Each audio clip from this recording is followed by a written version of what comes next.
Hi everyone, it's now 10:27 p.m.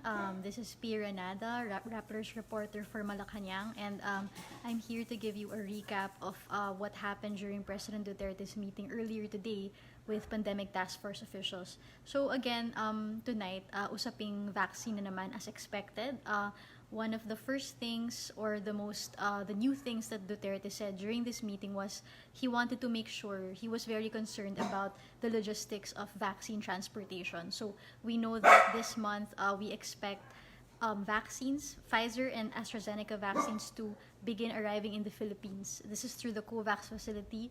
And so this month, the government is already preparing for arrivals of these vaccines. So si Duterte, yung concern niya, dapat walang delays yung pag-transport sa vaccine. So when the vaccines arrive by plane, gusto niya na tuloy-tuloy na yan going towards the different local governments, from warehouses to the various vaccination centers all over the country. So yung one of his standout messages tonight was he warned the Communist Party of the Philippines. He asked them to make sure that their armed unit, the NPA, won't cause any delays or won't obstruct the delivery of these vaccines to various local government units.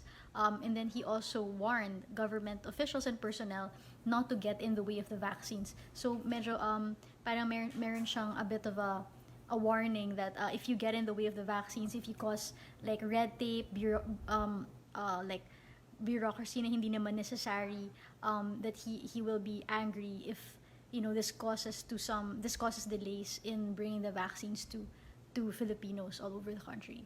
So si General Galvez naman, who is the vaccine czar, gave updates also on his efforts to bring the vaccines here and to make sure that they reach Filipinos quickly and efficiently. So nag-report siya na the various government agencies are set to undertake a dry run of the transportation of these vaccines, and yung mga government agencies involved here, he mentioned agencies which really have to do with transportation and logistics. So transportation department, for example, NAIA personnel, and the Bureau of Customs, including the third party logistics provider that the government is tapping.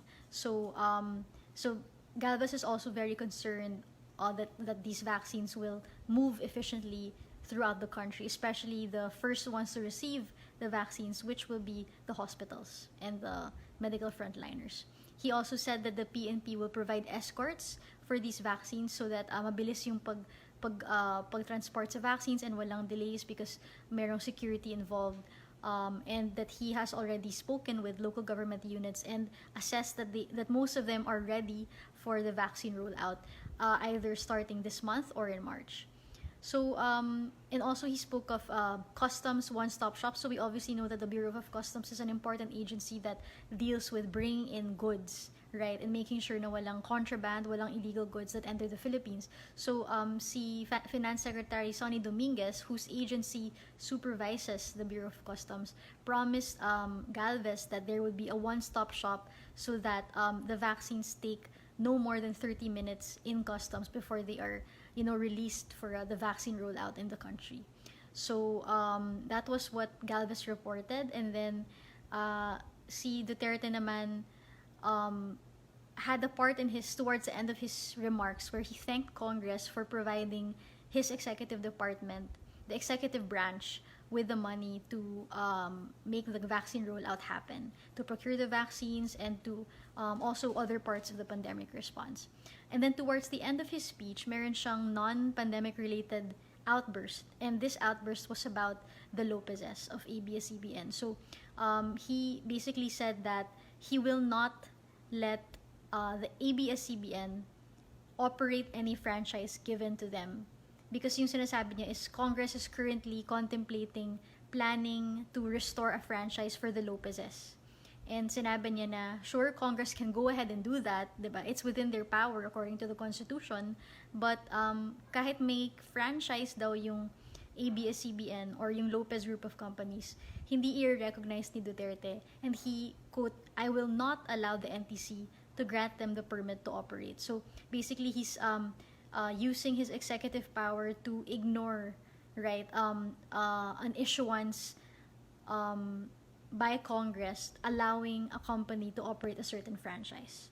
So he said na he will only allow the Lopezes to operate a franchise if they are able to pay their taxes. And then he repeated his many allegations about the Lopezes that they weren't properly paying taxes to the government. And this is something that the various Lopez officials or ABS-CBN executives have spoken about, have debunked in various hearings, diba, na about their franchise. So we know that last month Duterte already spoke about this. In fact, parang may sinabi siya na a company with misdeeds will never be allowed to operate a franchise.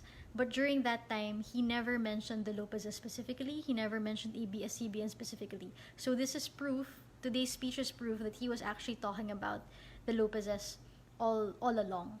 So that was how he ended his speech. For a time, he also mentioned yung typical niyang list of corrupt officials who were dismissed a long time ago by the ombudsman. But yeah, he really kind of had to mention his beef against the Lopezes again. So that's all that we heard from the president. We hope that this Rappler Recap was useful to you, and we will be back again during another Duterte speech to give you updates on that and to give you a good summary of that. Again, I'm Pia Renada. Thanks for watching.